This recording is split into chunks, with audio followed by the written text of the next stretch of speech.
From director Wes Anderson, Focus Features and Indian Paintbrush present The Phoenician Scheme. It's my most important project of my lifetime. Meet Zsa Gorda. We keep getting assassinated unsuccessfully so far. He's the most bold, most elusive, most wanted man on the planet. Help yourself to a hand grenade. You're very kind. Starring Benicio del Toro, Mia Threppleton, Michael Cera, Tom Hanks, Scarlett Johansson, and Jeffrey Wright. The Phoenician Scheme, rated PG-13. May be inappropriate for children under 13. In theaters everywhere, June 6th. You know that feeling when someone shows up for you, just when you need it most? Yeah, I mean, we all need that. That's what Uber's all about. Not just a ride or dinner at your door. It's how Uber helps you show up for the moments that matter. Because showing up can turn a tough day around or make a good one even better. Whatever it is, big or small, Uber is on the way, so you can be on yours. Uber, on our way.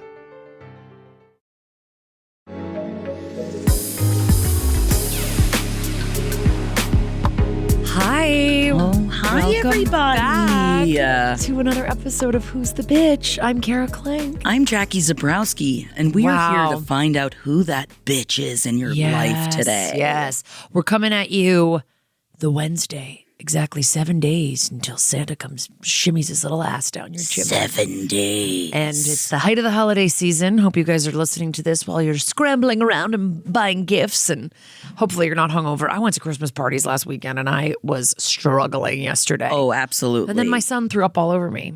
Oh, that's kind of fun, Because I though. let him go a little wild at a Christmas party, and guess what? He ate everything there and then Hell threw it yeah. all up all over me. Hell and my yeah. bed. And my bed. In your bed. Yeah. Oh. Here's the problem. I kept going. He kept going, my stomach hurts. And I kept going, are you going to throw up? And he kept going, no. Why am I listening to a 3.5-year-old? Of course he's going to fucking throw up. Of course. Yeah. He keeps going, no. And I go, okay. I was like napping, and he came in to tell that to me. And I went, okay, just you can get in bed with me and lie down. And then he just barfed everywhere. Oh. It was bad. No Anyway. more nap from mama. Yes. Then I was wide awake. There you go. But yeah, I don't bounce back with these hangovers like I used to. No, I tell you what, it really, but did it kind of remind you of a time like back in your 20s of like when someone else would throw up on you? Like if you were at a club or something? Oh, or myself throwing up. Right? I mean, I honestly will say I think in my life I've only ever thrown up from drinking.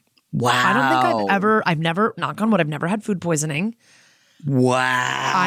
I've never thrown up from like seeing something I saw that made me feel sick. You know what I mean? Or anything like that. No, because you're talking to Pukezilla over here. Like Yeah, I'm number one the puke. revolving restaurant I've heard about. I'm number one puker over here. I Yeah. love to puke. I live to puke. I hate puking. It's not like I Yeah. enjoy doing it. Yeah. It's just something that MJ, my co-host over on Page 7, we discuss this a lot because we're both pukey people. And it's just, you talk to some people like you that you're like, I've had food poisoning so many times. And I think it's just because you know what? I like to roll the dice.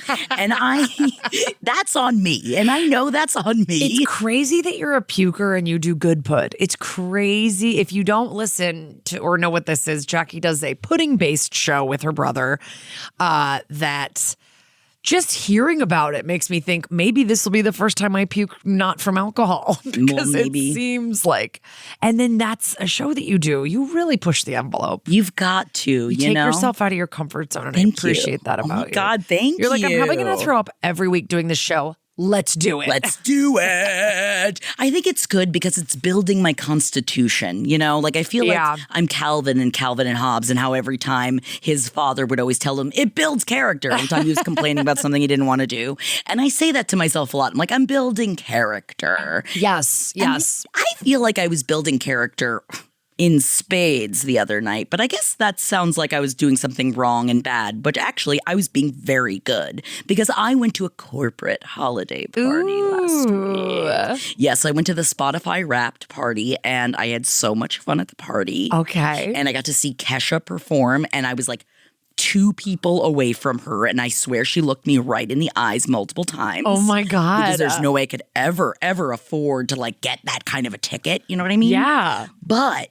I was at first, man, there's something about going to a corporate holiday party that I never got to experience when I was younger because I always worked. I was either a nanny or I worked in restaurants. So, you know, the holiday party is just us getting hammered after work at some, some venue of some sort. And there was never anything actually planned. But I feel like you're the kind of person that may have like had more corporate jobs than I've ever had. No, I've definitely been to some corporate holiday parties.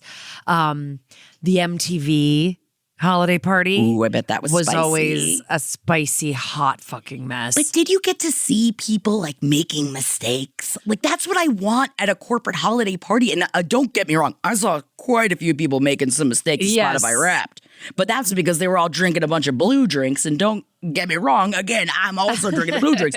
But I had like 2 blue drinks. Right. You're like a married woman. You're not there to like accidentally show your ass and like hook up with a coworker. Exactly. Yeah. Like I was young and single when I went to the MTV party and I didn't make out with anybody, but I think I really attempted to. I attempted to go home with like a guy from work and he was not getting it. And I'm really not good at flirting. So I was extremely drunk and I was trying to be like, I'm going to go home. You can also leave. Like I was like not making it clear. And then I don't think he ever got it. We never hooked up, but it's fine. I went to that MTV party though, and I was so drunk that I threw up into a garbage can as soon as I got out of the subway. And it was like I had to get to this garbage can so quickly.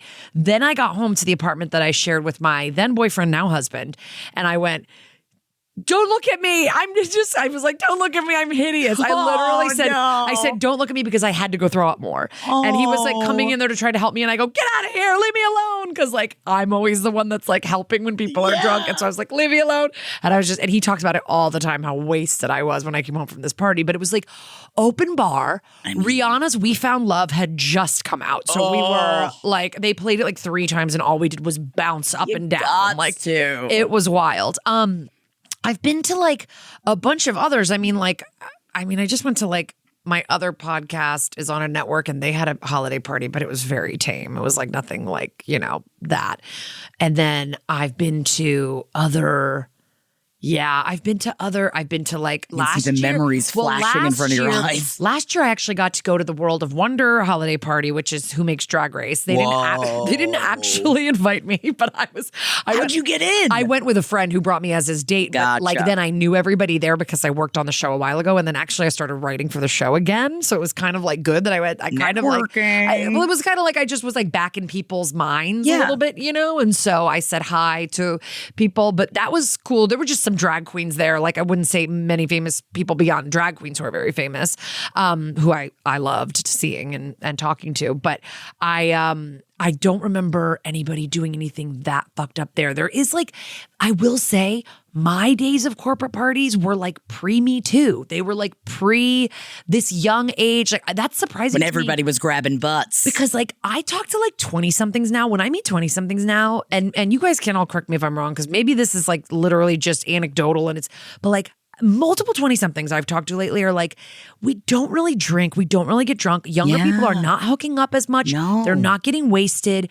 They like have boyfriends immediately or girlfriends and they're kind of just like at home themselves? hanging Is that out. what it is? Yeah, it's weird. It's really like, beautiful. It's like we've been teaching them self-esteem and that they don't need to get wasted to like handle the world and like, deal with their feelings. And that's like just like I was talking to my friend, her babysitter, who's like cool. She's 23. She's like their babysitter. And she grew up in the neighborhood I live in. And I was just like, so what's up? She's like, yeah, I just went to a bar to see my friend's band play the other day. And I realized it was the first time I'd ever been to a bar. And I was like, at 23? What? Like I'd been to maybe 400 bars by the time I was 23. Oh my God. Like what the hell? And she was like, yeah, I just like have a boyfriend. We just do things together and hang out at home or cook. And like, or my babysitter that I had was like, I just moved out of New York because I just wanted a more wholesome way of living. Like she just wants to like. And she's in her early 20s. She's hot and has a hot boyfriend and just wants to like not get wasted and like maybe take an edible and just do other stuff. I don't know. They're just not the same. They're not like, I mean, I was out every night of the week getting wasted. And that was how I thought I would meet people and how I thought I would have the most fun. And I still love getting a buzz on and drinking. Look, I'm not going to act like I'm a reformed person here. I got too drunk on Saturday night at a Christmas party and I had a blast. I love socializing at the end of the day. that, and you know what helps you socialize? Having a glass or two and something that, but now I feel like a lot of people more rely on like having a shroom cap or two, which I mean, hell yes, from the earth. I'm very much in support of all of these things. I just like, part of me, and I know this is definitely because I never experienced it, and maybe I shouldn't say this into a microphone, but I watched the movie Scrooged, and I look at those Christmas parties where it's like, oh, the secretary's got her ass on the copy machine. Yeah. Like, I want to go to one of those, and I know that those are bad, and I know you shouldn't want to be at one of those. But when nobody can look each other in the eyes on Monday, like I always wanted one of those experiences. Yes, like my dear friend in New York, her sister-in-law is a lawyer, and her job is just dealing with Christmas party shit that happens at corporations. It's literally, she's like high powered, and she's just like an ass grab attorney for like people that at the holiday party or at this thing, they just got a little too fucked up, and like we got to figure this out. And that's her whole fucking career pretty much. But like, yeah, like that's what I'm saying. These NBC, like not like, I think I went to an NBC one once upon a time, but it was very tame because they were, but MTV was like, we're young, we're cool. Like just when the open bar hits, everybody was so fucked up and crazy. And now I feel like places do stuff where they're like, you get 2 drink tickets and like, your boss is going to be there and like, you just don't want to do anything crazy. Which is, I'm not saying, I know that it's for the best. I know that it is good. It's just part of me, because I never got to experience it, I just long for a time. But I also felt the same way about my wedding, because I am, I'm not going to say that like I'm an old bride, but like I was older than a lot of my friends that got married much younger, and nobody like hooked up with nobody they shouldn't have did anything. Like everybody just had a nice time. Yeah. And but a friend of mine who just got married, they had a bunch of like, someone brought a bunch of like off-market drugs or something. And I was like, what is going on? What do you mean at your wedding? Yeah. We're so old. I know. I mean, I think age ain't nothing but a number, and that's vibe. Like some people. You're right, babe. I don't think you wanted to have a drug wedding. I went to a wedding that was like comedy people, and the DJ brought so many drugs, and everybody had drugs. Like I took a drag of someone's cigarette because I smoked at the time, or I didn't mind taking drugs at the time, and there was cocaine on the cigarette. I was like, why are my teeth numb? And they were like, oh, there was coke in the filter of the cigarette. And I go, maybe give me a heads up. Like it was just wild, and it was fine, like whatever. But like that, like the after party was like everybody was so high, and it was like cool. That's like what this is, but it was like in the desert, like yeah. But I agree though, like with the there's just so many more ways to do things now, like weed gummies and mushroom tea and all kinds of ways to get a little bit altered that aren't just like vodka to your dome, Right. So it's just, I'm proud of myself, but also I feel like I really let for the best, part of me die that I used to just be lit up by an open bar. Like an open bar would change everything for me. And now I can just go and have a couple of drinks. But there is a part of me that's like, remember? I'm not going to lie. I still get a little twinkle when I see an open bar. Like I can get whatever I want. An open bar. I'm like, anything I want. Because like I usually, it's like, I'll just try something. If I don't like it, I'll just leave it on the bar and get another one. Whatever you want. Yeah, so thank you for letting me live vicariously through you. And if anybody has fun corporate holiday parties, hit me up. I love a corporate holiday party. Hit me up, who'sthebitch.com. Tell us. Yes, at who'sthebitch.com. You can email, leave us a voicemail, DM us. But this reminds me of, did you ever watch Mad Men? Did you ever see the famous Mad Men Christmas party? Isn't it a Christmas party when she takes a John Deere tractor and she like runs over someone's foot? Oh, like yes. A famous Mad Men Christmas party. Yes, like I forgot about that. That to me is even like back then when you could just smoke cigarettes in your office and everyone's like doing that kind of shit. I think that's more of what I mean. Like, I don't want it to be like, I wish, my old boss grabbed me unconsensually. It's more like I miss the everybody smoking cigarettes. Yeah. Everybody, it's like one of the like the 60s. Yes. And there's something funny about the idea of like in tomorrow we're all just going to be typing at these typewriters. But yesterday my ass was on that typewriter and I was making out with the guy from accounts or whatever, you know? Like, ooh. Yeah. There is something funny about just like, the repression of corporate and then how fucking loose everybody gets at the party. Once the drinks start to flow. Yeah, because like the corporate parties I've been to have mostly been for like entertainment companies. And so we are having fun and it is a little bit more chill. Whereas like, I've never been to like, what's like the State Farm Insurance like holiday party? Like, yeah. Do you know what I mean? Like, get lit. What's like the Hewlett Packard holiday party? Like, Tell us about it, I want to know what please. these like big corporations, but also fuck billionaires and fuck corporations, I You're guess. damn right. NetCredit is here to say yes to a personal loan or line of credit when other lenders say no. Apply in minutes and get a decision as soon as the same day. If approved, applications are typically funded the next business day or sooner. Loans offered by NetCredit or lending partner banks and serviced by NetCredit. Application subject to review and approval. Learn more at netcredit.com/partner. NetCredit. Credit to the people. Next Level Pet people will do anything for their dogs. That means treating them with next level protection from parasites with NexGard Plus, Afoxolaner, Moxidectin, and parental chewable tablets. NexGard Plus chews provide one and done monthly protection against fleas, ticks, heartworm disease, roundworms, and hookworms, all in a tasty beef-flavored chew. Used with caution in dogs with a history of seizures or neurologic disorders. Dogs should be tested for existing heartworm infection prior to starting a preventive. Ask your vet about NexGard Plus chews. So anyway, a merry early holiday to all of you. Christmas and Hanukkah falling on the same day this year. Wow. Talk about unity. Well, the first day of Hanukkah, excuse me. But we're going to get into some calls from our listeners and some emails. But first, 2 weeks ago, we had a caller call in with a kind of a am I the bitch quandary about like when I'm forced to give gifts. Like I've got to go to a wedding and I'm forced to give a gift. I'm forced to give someone a gift for their baby, this and that. And that resonated with people. We got a couple of people responding to that. But then we have an update from the gift giver herself. So. Ooh. Thank you for calling. Who's the bitch? Tell us in the voicemail who's the bitch. Beep. Hi, Jackie and Kara. This is a follow-up from the anti-gift giver. I totally hear you. I'd like to think that I'm the fun bitch, as you said. But I do want to clarify, I will always bring booze to a gathering. Yes. You don't have to worry about that. I will bring the wine. I will bring nice beer, not Bud Light. was never but I think that the thing that I dislike is the sort of impersonal financial gift giving. I am always down. I think it's lovely to give a card, provide a service that you can provide, or whether that's your presence, your energy, or, being able to contribute otherwise.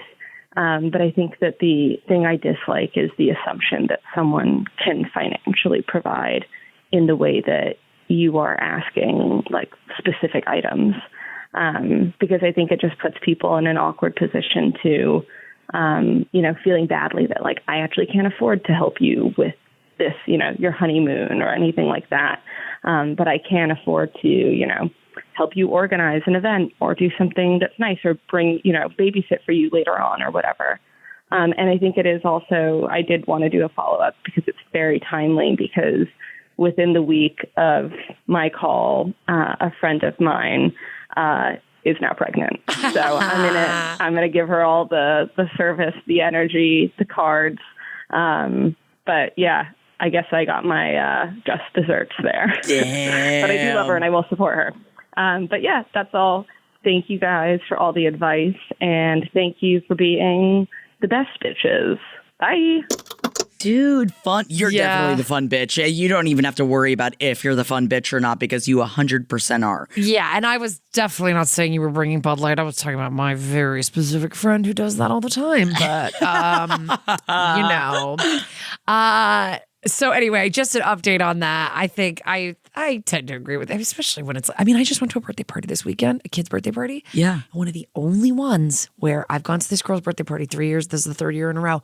The parents always never say anything about don't bring gifts. And so there's always a huge gift table. And I'm like, You invite so many people to this. Does your kid seriously need 25 gifts right before Christmas? And where are you going to put them all? I know. And what? And I didn't bring anything. And I was like, sorry, like, I don't ask for you to bring anything to mine, and I'm not bringing anything. Like, I don't know. I feel. Dude, no, you are not the bitch in Yeah. that scenario. Yeah. I think that that's silly, especially like, it would be one thing that I feel like you're going to this person's house, you know that it's not like, oh, they can't like keep the kid fed or clothed, or like, oh, I'll bring hand-me-downs. These two have had a tough year. I'm going to give the kids So I'm something. saying- Like, no, it's not that at all. They have one kid. They have plenty of everything. And it's one of those where it's like, and what if you get like a bunch of stuff? The last thing I would assume you want, a friend of mine does right before the holidays, they go to their kids and say, okay, we're going to choose stuff because we need to make room for what Santa's going to bring. So you need to choose, and then they have to choose a bunch of their stuff to either give to friends or to donate. And they must, or else Santa's not going to have any room. There's no room. So you must donate and all the things that you don't use. Yeah, we just did a stuffy purge. Stuffy purge. It was hilarious. Was it emotional? Yeah, because they're full of it. Like, I'm like, what about this guy that's been hidden behind a couch and you never care about? Oh, hedgehog, no, not him. But there were a few stragglers she was willing to let go of. But okay, let's move on to the next thing. Okay, so this next call coming in, this was over the course of 3 voicemails, which no problem, but I am going to just sort of give some information that I pulled from the first couple calls, and then I'm going to play the final call of this caller. So essentially, this caller said that her boyfriend, who she lives with her boyfriend, he goes to work every day. An 18-year-old kid that he knows through his mom, it's a friend of his mom's friend's kid, whatever. He comes to pick the boyfriend up every day, this 18-year-old kid. Let's call the 18-year-old kid Jerry, okay? And the boyfriend, let's call him Bob. So Jerry goes to pick up Bob every day. He drops him off at work, then he drives him home. I don't know that they know each other very well, according to the caller, who we'll call Susan. And we'll call her Erica, because that's actually her name that we find out later. So Erica tells us that one day she comes home at like 6 o'clock out of nowhere. This 18-year-old guy, Jerry, is lying on the couch sleeping. Okay. The Bob is home as well. And he's not in any distress. He's not like slurring his words or sweating or anything. Like the boyfriend said, oh, he just was not feeling good. So I'm letting him sleep here for a little bit. So he took him home from work and then he said, I'm not feeling good. So he let him sleep on the couch. He let him come in the house and sleep on the couch for a little bit. Okay. The girlfriend, the caller, does not feel comfortable with this. She does not like this. She's like, we should call someone in his family. He should be somewhere where he knows people. Like, this is weird. I don't know what he's going to be like when he gets up. What if he's combative? What if, I don't know what's going on, and I don't like this. So she woke him up at one point, said, do you need any help? Do you want me to get somebody for you? And he said, no, I'm good, and went back to sleep. Back to sleep? So then she's telling her boyfriend, I don't feel safe. I don't like this. I don't like this situation. But, I want, and he's not empathizing with her really at all. Okay. So then the boyfriend says, I think you're being cold. I think you're being uncaring. And she's like, I don't feel comfortable here. I don't like this. And she doesn't like that her boyfriend is not empathizing with her. She doesn't feel like he's taking the same kind of safety measures that she would take. And she's like, again, I don't think this kid is in distress. I don't think that this is like a medical event, but he also didn't give me any kinds of heads up, no text to let me know that this kid was going to be there. He's a stranger. He's in my house at night. What am I supposed to do? I can't shower. I can't go do stuff. And I want my boyfriend to call in, she says, and tell you his side of what happened. But basically, this kid is in the house. I don't want him there. My boyfriend is crossing boundaries that I didn't even like. I never thought he would. And I just, I don't want a stranger being brought into my house indefinitely. Okay. So now let me play the last part of her voicemail. Thank you for calling Who's the Bitch. Tell us in the voicemail who's the bitch. Beep. Hi, me again, fighting with the boyfriend over the stranger in the house. Sorry, this is going on longer than I thought. Hopefully you guys, if you need to tighten that up a little bit. But you kind of have the idea, just from his perspective, he doesn't empathize at all. He's never been a homeowner. He's never, been responsible for, a child or, any other person. He doesn't have that, sense of responsibility. He's never been in charge of someone else.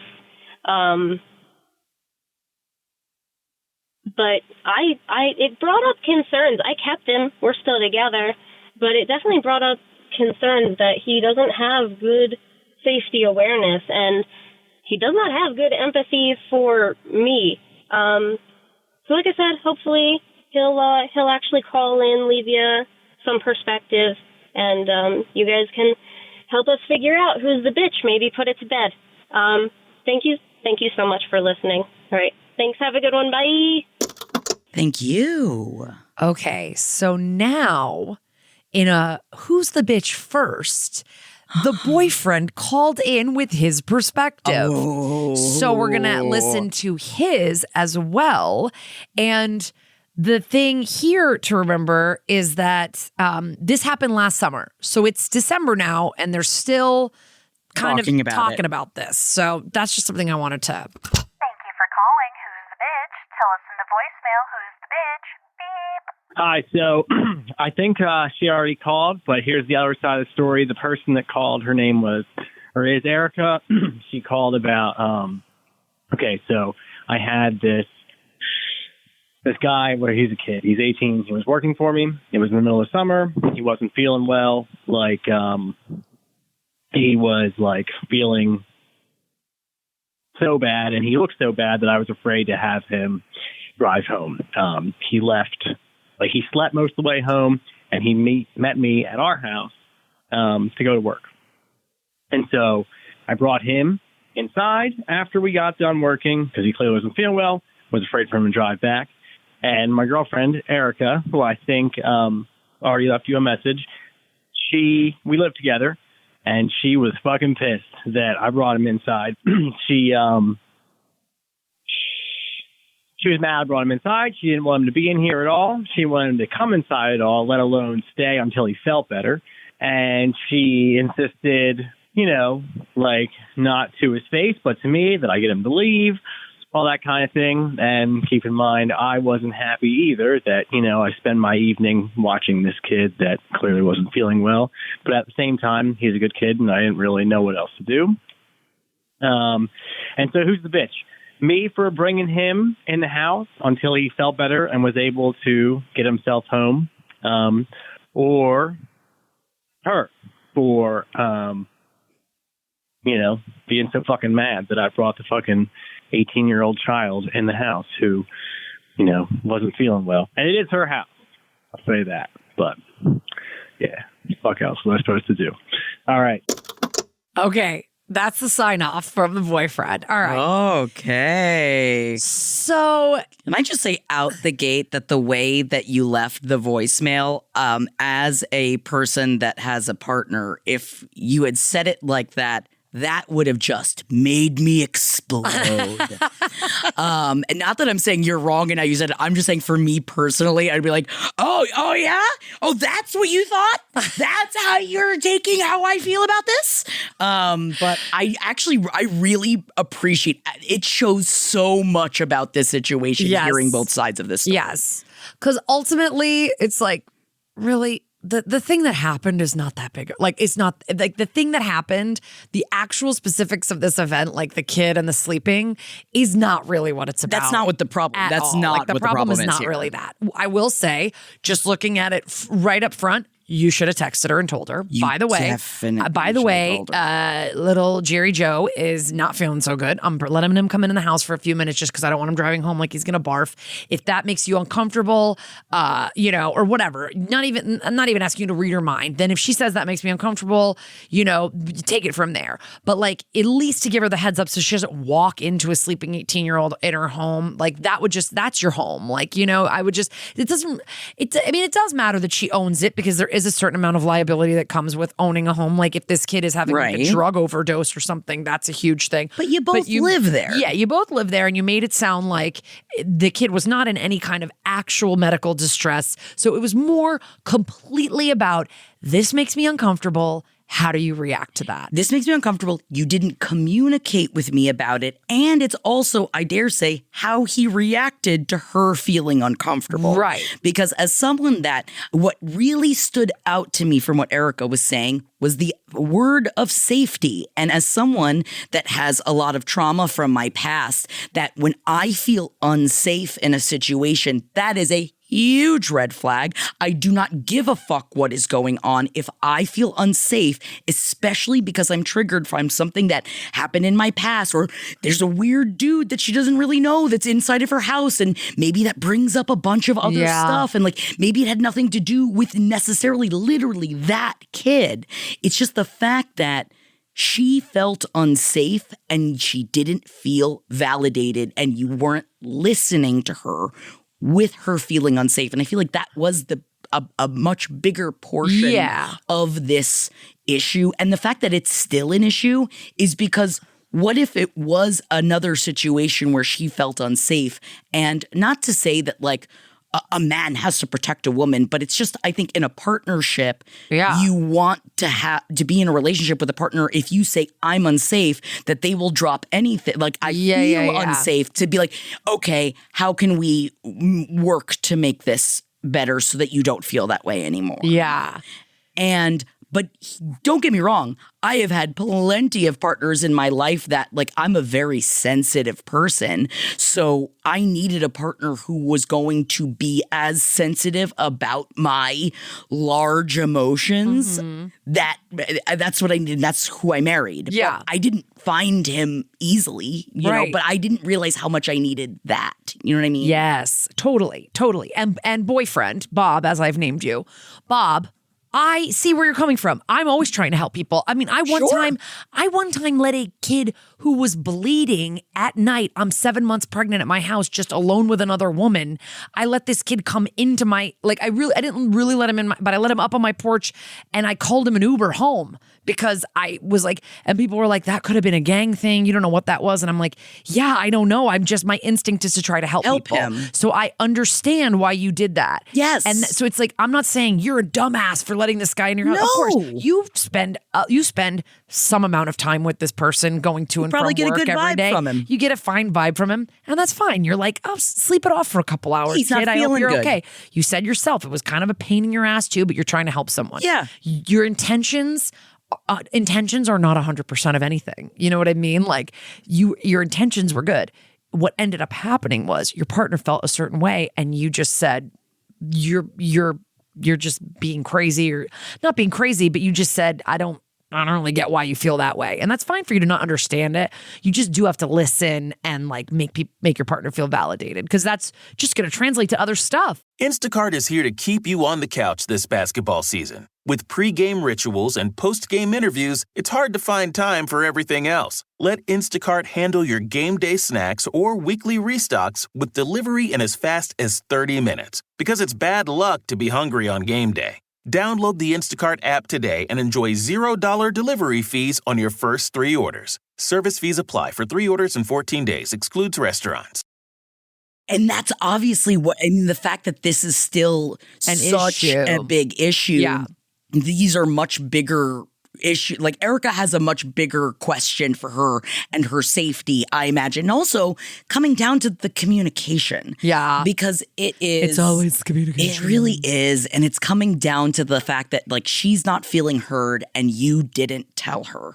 Yeah. And you didn't tell her beforehand. And those are two big things that can be worked on. Right. Can you go back and change what happened? You can't. And at this point, then, all right, you guys are both choosing to move on together. Sure. But then these questions need to be discussed. Yeah. That it does need to be talked about a little bit further. Because Bob, I think I've been in your situation where, it's me so too. funny because I know your name is not even remotely Bob, but I've totally been in your situation before where I'm like, you're overreacting. You're being, not that I'm saying that Erica overreacted, but where I feel like somebody's reaction is maybe outsized, or I'm not seeing where they're coming from. And I've literally, with my husband, with all other relationships, even with friends, had to be like, oh, okay, it doesn't really matter that I'm not seeing that or feeling the same way. I have to be like, oh, okay, your thing is valid. where do we go from here? Like, if she had said to you, I don't really feel safe with this, I don't really feel comfortable with this, I think what would have made sense was like you guys going into the other room, you saying, oh my gosh, I totally get where you're coming from. I hear you.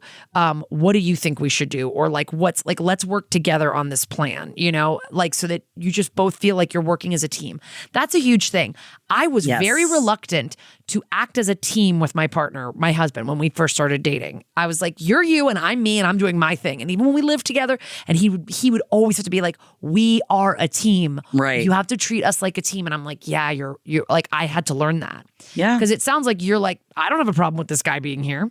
Right. But like, you want to wake him up? Go ahead. Go wake him up. Yeah. And I imagine that conversation happening between the two of you. And I imagine Erica's still upset about the fact it's like, oh, I got to go wake up this stranger that's on my couch in my house.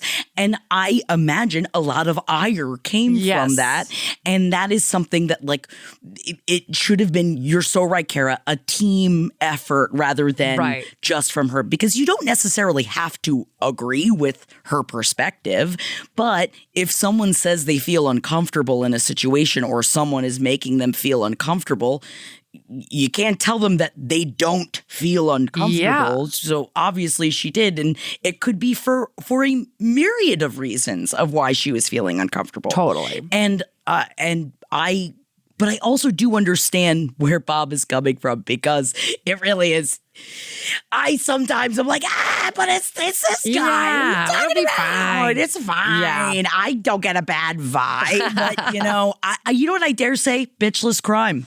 Well, yeah. I don't think that either one of them was intentionally being a bitch. I think communication crime.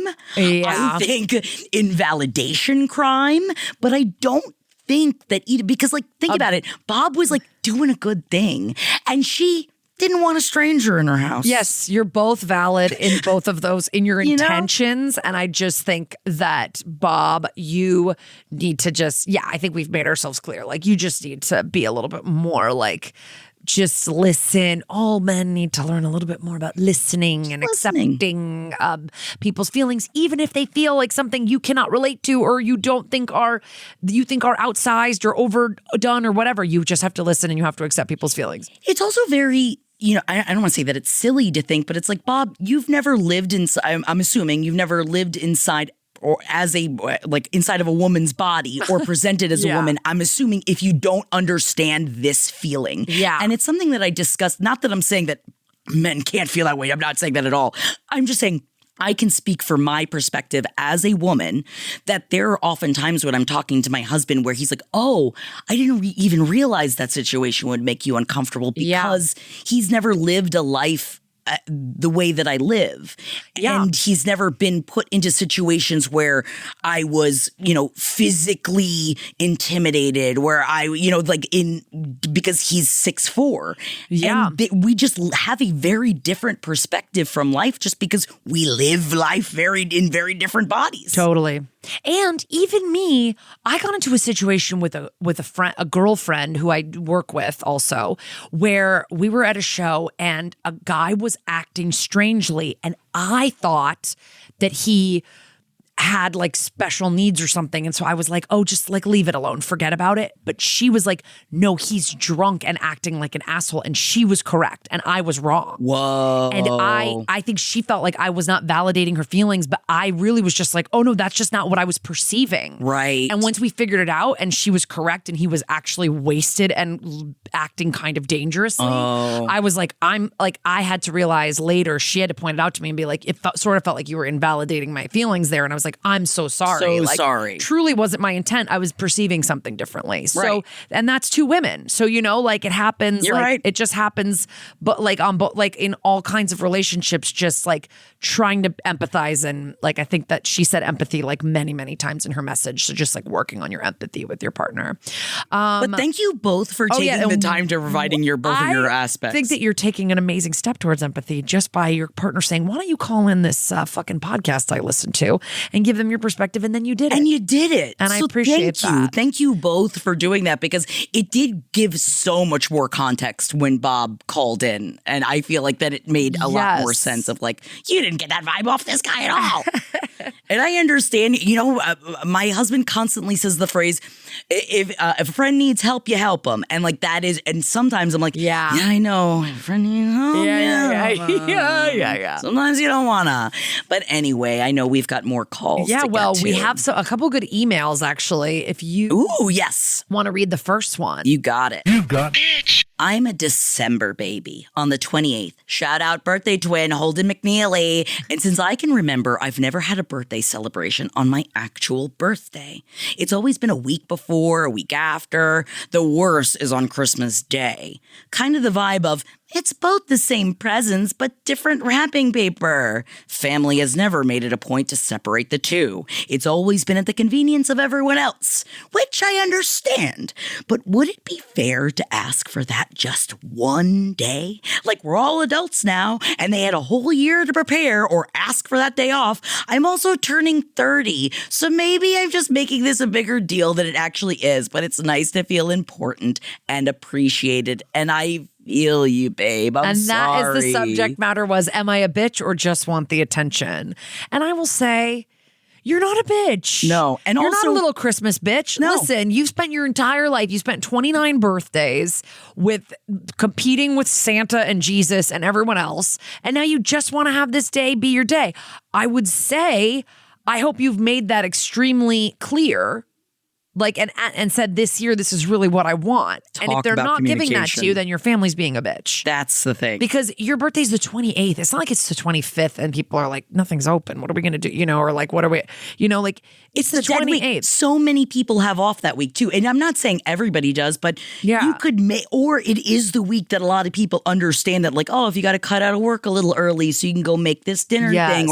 But it's so important what you just said, Kara, is that does everybody know you want this year? And I'm hoping, I'm assuming you've already told everybody, because it seems like you're already on top of this, and I wish you the best with this, because it's got to be difficult. As someone, I deal with Holden McNeely. He complains absolutely every single year. And in fact, we talk about this on page 7 a lot, of just talking about some people get a bad shake when it comes to the day of their actual birthday. Oh, my sister's birthday is January 3rd. It is the worst birthday. It is the day everybody's deciding to do sober January. Like, even if you go out on New Year's Day, it's like by the 2nd or 3rd, you're done. You're either, it's the first day back of school, it's the first day back of work after the big break. Like, it is a bad birthday. It's a bad birthday. And so I try to, like, if it ever falls on like the weekend of New Year's, I'm always, like, I always tried to make my sister's birthday like a big thing. That's be like, sweet. It's never good. And we've had a couple of great birthdays for her, but we've had way many more for me because my birthday's on a random day. Right, of course. And so I do feel for these holiday birthday people. And I just think that you're completely within your rights here to say, I want to celebrate myself on the actual day of my birthday. Yeah. Especially on my 30th birthday. Yeah.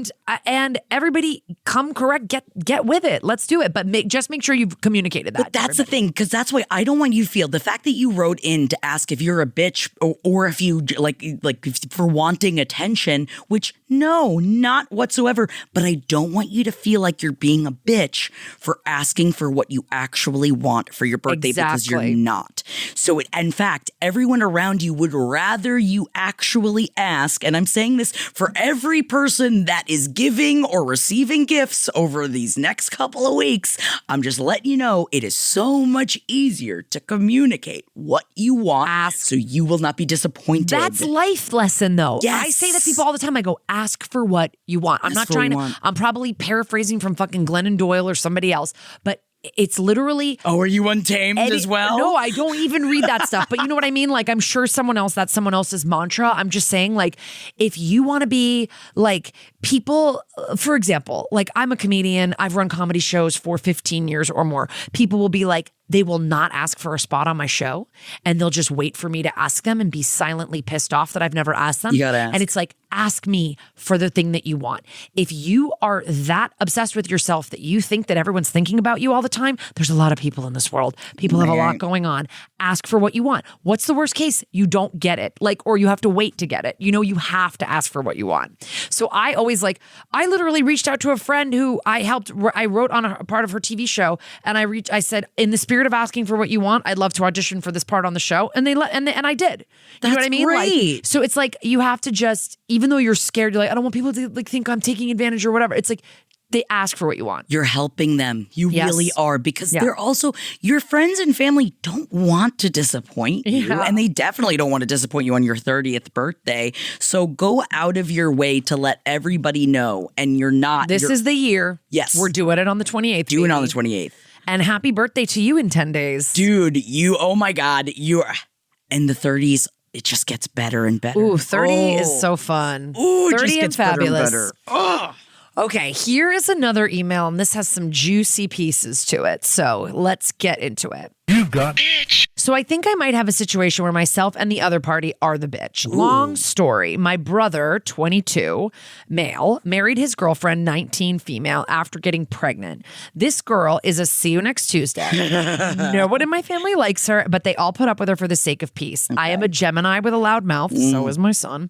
I struggle to keep things in. To give a little background, this woman is a petty child. And also truly a child. Yeah. She is constantly doing things to isolate my brother from my family, which breaks my heart because he is my best friend. We are the closest out of all of our siblings in age. 2 are older than me, and I'm 28. And with our relationship. For example, they secretly got married. This is an example of one of the ways that she alienates. They secretly got married in February. And in August, she changed her last name on Facebook. And that's how we all found out they got married, even though he said they weren't. Also, for more background, when they were newly pregnant, I let them move in with me to help get them on their feet. Then they told me then that she was 18 turning 19. Turns out she was 17 turning 18. No. I didn't find out until my caseworker, I'm a foster parent, ran a background check and saw that she was a minor. Oh my God. I was informed I could get charged with kidnapping if her parents didn't want her living with me. So they were immediately kicked out, and I flipped out because they were jeopardizing my career and my foster license. Yeah. Yeah. We also got into arguments months ago, and she and my brother said I was cut out of my niece's life. The fight was small, and the worst thing I said to her was that she was immature, nothing terrible, and definitely nothing to do with my niece. 1 week later, they were acting as if everything was normal with me. I just went with it because the fighting wasn't worth it. Anyway, back to the present problem. Before my niece was born, they asked me to be her godmother. They even talked to me about it after she was born. Well, flash forward to last week, my sister calls me, which is strange, and tells me to call her when I leave my mom's. I asked my mom what she wanted because that was shady. My mom says that my evil sister-in-law has been texting my sister asking her to be my niece's godmother. At this point, I see red, not even because it's a big deal who the godmother is, but because I was being quote unquote fired and not even told. I told my brother to go upstairs and talk to me. I asked him if he had something he wanted to tell me, and he said, yeah, we've been talking about godparents for Tori, the niece. At this point, I didn't even let him finish. I just started flipping out. I said I was going to beat her. I was going to beat her fucking ass, meaning the sister-in-law. I said, I'm going to wipe that fucking smile off her face. And at that point, my brother says, don't talk about her like that. And I said, you're right. I'm going to beat your fucking ass. No. And I proceeded to tell him I was done with him and his family and that they were dead to me. Maybe some other choice words, but I honestly was so mad I blacked out. They left the house right after, and I blocked their numbers immediately. I also called my sister and told my sister to go ahead and be the godmother because my niece shouldn't be deprived of a good godmother, and that wasn't what God would want. I genuinely don't give a shit if we're being honest. It was just the shady way they went about it.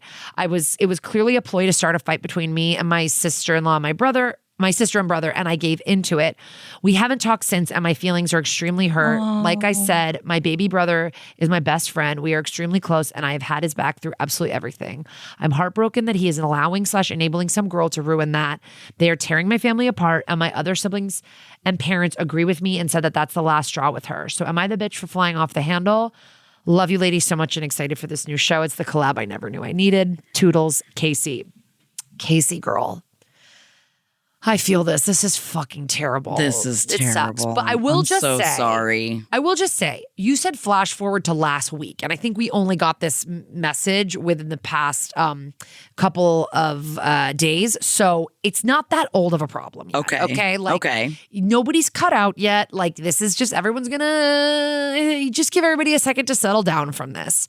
But I will say, we've talked about this before, right? You can't make anybody realize something that they're not ready to realize. Yeah. And like, he's not going to realize this about his sister-in-law. So you just need to like sort of take that power away from her. Like, you can't fly off the handle. You can't like just, if she knows that she's doing shit.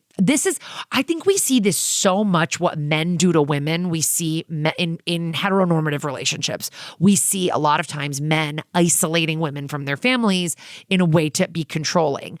This is the exact same thing. This girl is trying to isolate. And this happened with one of my dear friends' family. It's a bunch of sisters and a brother, and the brother is isolated from the sisters because his wife was like, I'm not here for that. I'm not here for sharing you with all of your sisters and all this. And it's so sad, like, because it's just going to affect children and cousins and everybody being close with each other. And I just think I understand why you saw Red. I think that's so fucked up to be doing this godmother Game of Thrones bullshit. Yeah. But also, you can't flip out. You can't talk shit about her to your brother.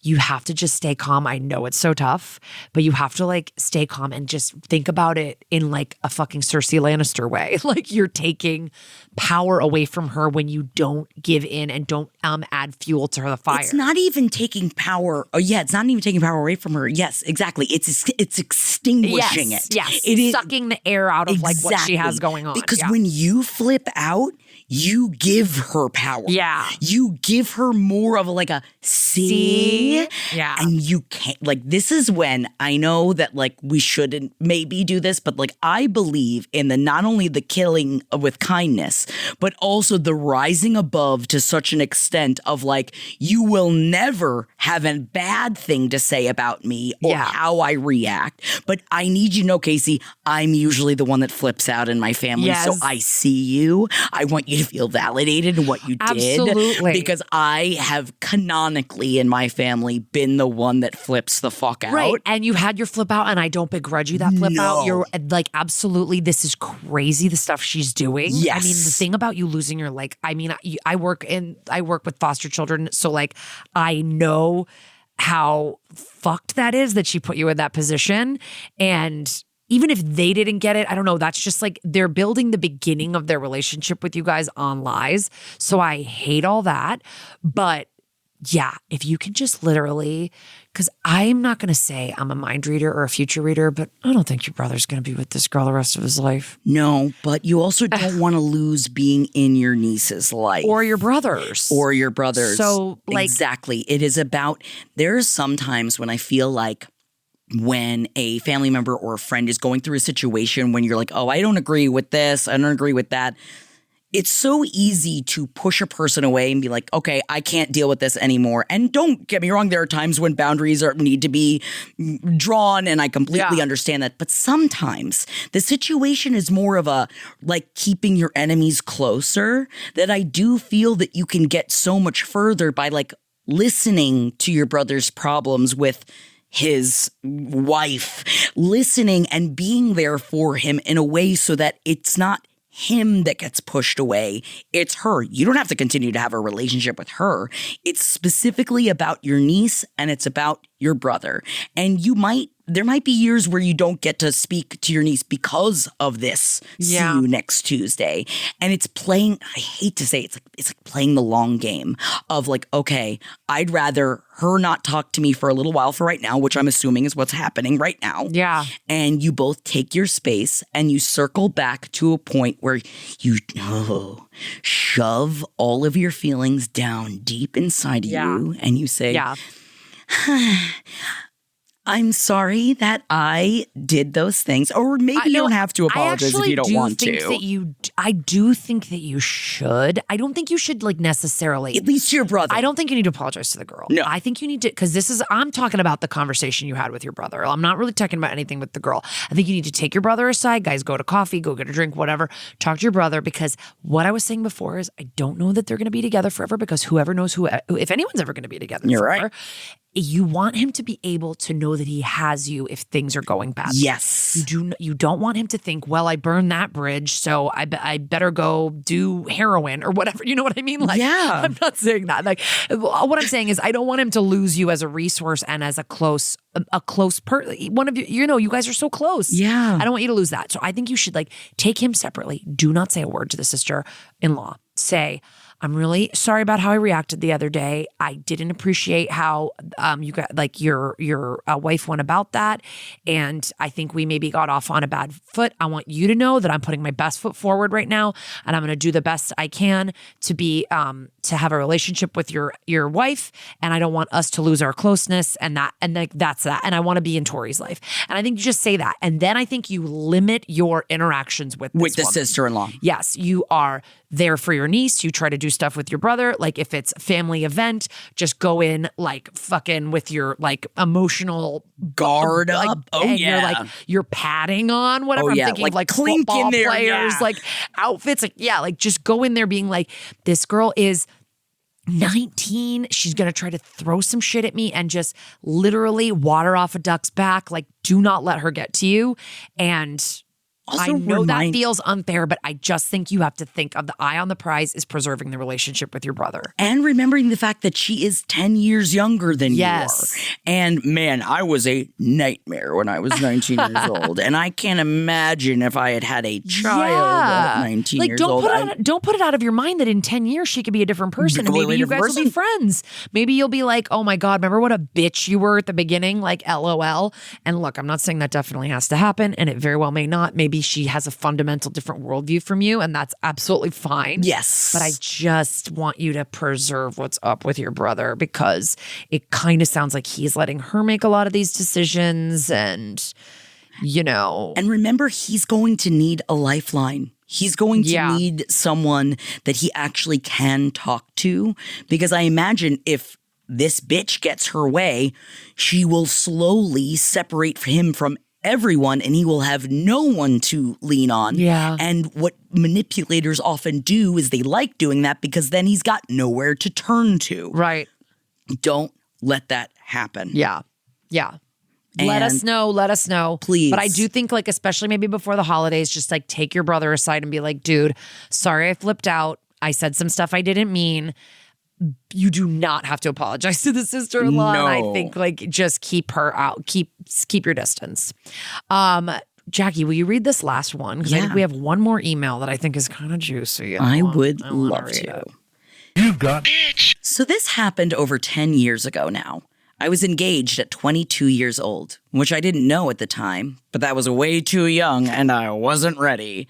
My fiance and I were best friends with another couple our age who got married when they were 21. The four of us were super close from high school through college. The way you're reading this, I really want to listen to one of your audiobooks. Go on. Oh, thank you. After college, when my fiance and I got our own place for the first time, I realized we weren't ready for marriage. At 22? I know. You don't say. Instead of being a woman about it and ending things, I started cheating with some guy from work. Obviously, this is bitch activity, but not really what I'm asking about. The cheating went on for a little while before I finally broke things off with my fiance, maybe about 3 months or so. Okay. Of course, things were awkward between the four of us since we had all been friends previously, but the girl was my best friend. She had been for years, so we kept hanging out, though mostly just the two of us. The more complicated part came when I started having real feelings for the guy I cheated with, but He was married.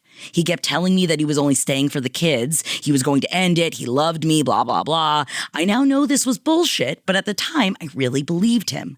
My best friend would cringe every time I talked to her about him. After a little while, she came out and said she just couldn't be around me anymore because I was with a married man. She felt that it made me a bad person, that I had no morals. We went out to a bar one night. She told me this, and that was the last time we spoke. She essentially blocked me as much as you could back in the early 2010s. I, of course, didn't end up with the married asshole. He was just another asshole. The whole thing fell apart when I just finally had my own epiphany that he was never going to leave her. It took a lot of abuse from him, help from my roommate to see things clearly, and self-reflection of my own self-worth and why it was so low. I'm in a healthy relationship now and have good friends. Looking back on things, I see it both ways. I understand that she saw I was wrong, and I was. However, with my closest friends now, I just don't think I would leave them knowing that things are so complicated in life, and having a friend to talk to is sometimes the only thing keeping you sane. It feels like she just abandoned me. Was I just too big of a bitch? Was she right? Or is it bitchy to bail on a friend, even when the friend is doing something wrong? Love you guys. From bitch? Question mark? This is a good one, though, and thank you so much for writing in. First of all, I have to just say that this whole situation just really, your friend's behavior and your behavior, it just very much reeks of being 22. I mean, you're so young. And like we said this like in an episode 2 weeks ago, we were like, youth is the bitch. But like, you know, like, honestly, your friend being like, well, there's just good people and bad people in this world, and you're in the bad people column, and I'm in the good people column, and I'm sorry, I just can't switch columns, babe. See you later. That's just like not how life works. No. You also realizing, of course, cheating is wrong. Being with a married person is not ideal. It's not a good thing. You're aware of that. You're 22. Like, you're stupid. You're like, I don't know, maybe this is our love story and this is that. I know people that are married to the loves of their lives and they were with other people when they met each other. Yes. Like, that, it's not ideal, but it does not make you like a person who is not worthy of friendship or whatever. No. That said, well, Jackie, what are your thoughts? I feel like I always go first. Well, I just, I think I like to hear what you've got to say. You have such rational thinking. I've got a lot. I feel like all of us have had friends in our day and age that have made choices that you don't necessarily agree with. Of course. But if I stopped being friends with every single one of my friends that I didn't agree with what they were doing, I don't know if I'd have any friends left. That's just part of friendship. Yeah. Is going through the highs and the lows of friendship. We're all going to make interesting choices sometimes. And isn't that not when you need your friends the most? Right. And I will say, have a friend that's making interesting decisions, and I don't admonish them for the things that they're choosing to do because I want them to talk to me about it, and they need to talk to someone about it because a lot of their other friends won't talk to them about what's going on. And they're always thinking me that like, you're someone that will actually listen to me. But here's the thing. I'm not listening to everything they're saying going like, yes, yes, yes. I'm just like, have you thought about about that? And we discuss it rather than me. I'm not lying to her about how I feel. Right. I am actually, we're talking about it because that's what friendship is. Totally. It is working through difficult problems because I know it's not going to be the last time I say it on this. Friendship is also a relationship that requires a lot of work. Yes. Would you just leave a partnership because they're going through a rough time or because they did something dumb at work or they did? And you know what? The answer is sometimes yes. Yeah. And that's understandable. But I feel like personally, I do feel that your friend was the bitch in this scenario because I feel that if they had that much of an issue about it, then let's fucking throw down. Tell me. Let's talk about it. Tell me all of the ways you feel, but also let's discuss it and don't just scream it at me. Let's discuss. Yeah. And like, that's the thing that I was going to say too, is like, you said, okay, she would cringe every time I talked to her about him. Like if that were me, if I had been you, the caller, the emailer, I would have said, maybe this is not the person to talk to about this thing. And you find somebody maybe else. it's like there's somebody else that will be like, because like I've definitely had friends where I'm like, I disagree with what you're doing. So I'll listen. I've never cut anybody off, but I'll listen and be like, yeah, that seems tough. I'll sort of telegraph that I don't really agree with what they're doing. And that and this is also in my youth too, where it's like, I also, if I was more evolved and older, I probably would have said, now, like, what is it? Like, how are you feeling about yourself? Do you really feel like you're getting enough out of this relationship to a married man who can only call you once a week from ducking down behind a bush outside of a McDonald's? Like, is that what you feel you deserve? You know, like, get to the bottom of it. We're not all as therapized as we need to be at 22 or 23. I totally understand why that doesn't come out. So I guess what I'm saying is it is okay also to set a boundary, I think, with a friend and say, like, I don't really want to talk to you about this. Like, let's say you grew up with like a mother who was like a drug user and your friend wants to talk to you about how she gets high. You can just say, you know what, for me, listening to you talk about this is just really tough and I don't want to hear it. Like the best friend could have said like, cheating for me and marriage stuff is like really actually not okay. Sort of sensitive. And I don't want to start to, and I don't think I can give you any advice on this besides the fact that I don't think it's the right thing for you to be doing. So could we maybe avoid this topic? Like I definitely have friends that have said to me like, we're like, I'm friends with somebody they don't like anymore. And they're like, just please don't talk to me about that person anymore. You know what I mean? And it's like, yeah, I respect those boundaries. So like, I think your friend could have done that. There's a million things you can do besides cut someone off. So she's a bitch for cutting off. You're a bitch for, I guess, like being a cheater, but you're a self-admitted bitch. And you also worked on it. But you worked on it and you are not doing that anymore. Right. You know? It's something we've all made decisions that you look back on. You're like, why did I do that? Such a good point though. We'd have no friends. If I ditched every single person that had like a thing that did something that I was like, that's fucked up, I would have no friends. I'd have no friends. And like you said it yourself too at the end, like life is complicated. Like things are complicated. Life is multifaceted and it is not A or B. And again, that's like a 22-year-old thing. I don't know if you're writing in just to find out whether you're the bitch or she's the bitch. I think you know that she's a bitch by doing that. If you're looking into possibly reconnecting with this friend, hopefully she's grown up, but also if that's the way somebody's going to grow up, just saying like doling out moral judgments and telling you what's right and wrong, you don't need that person in your life. But also like, is there a place like if you're thinking about reconnecting that like remembering of how young you guys were, that like there were also friendships when I was young and a big drunk that I'd just be like, oh, I'm too big, can't handle this. Too big of feelings, can't handle this, which is way more how I used to interact with friendships. Totally. That maybe she feels the same way when she looks back and she's like, oh my God, I can't believe I just stopped talking to her.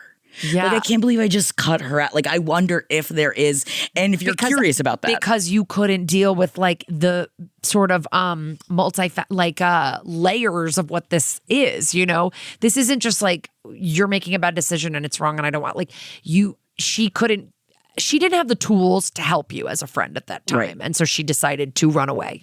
Yeah. And I want to say bitchy, but also young. She's just, maybe she acts completely differently with her friends now if it's been 10 years, you know? Yeah. But I totally agree though. Friendships are relationships and you got to work on them. Yeah. And it's one of those things that I feel like they're not billed as such, but it's like we've spent our entire lives trying to understand how to maintain friendships. You know what I mean? It's like if you think about how many facets of you that there have been and that there will continue to be, and how much you're going to grow and how much you're going to change and how much is required to maintain your friendships, it's a lot. Yeah. It's a lot, which I think can be intimidating at times, but I'm really proud of you for moving onwards and upwards and being in a healthy relationship now and being able to look back on this and being like, yeah, I wasn't being the best version of myself. It's like literally almost every call we get is like someone does not feel good about themselves and is making a bad decision, and a friend or another person is like, what is the one we just did?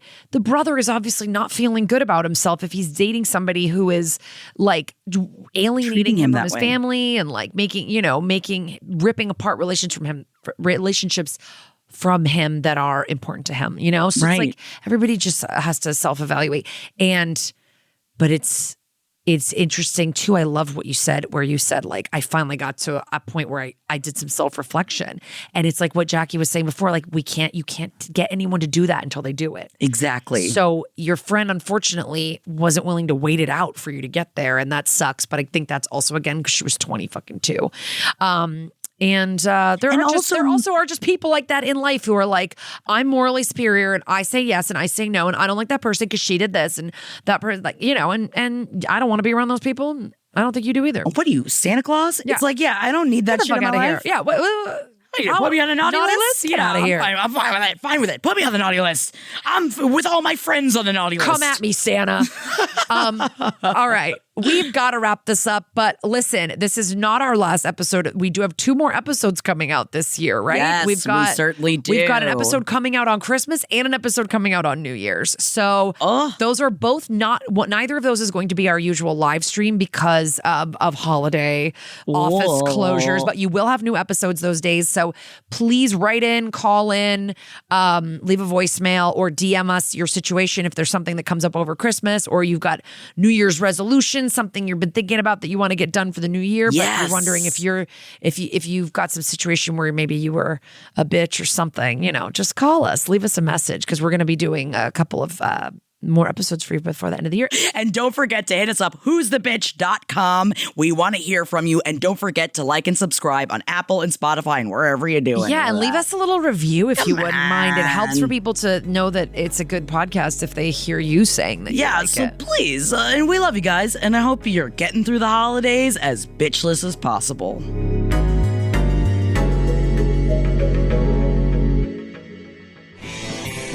This show is made possible by listeners like you. Thanks to our ad sponsors, you can support our shows by supporting them. For more shows like the one you just listened to, go to lastpodcastnetwork.com.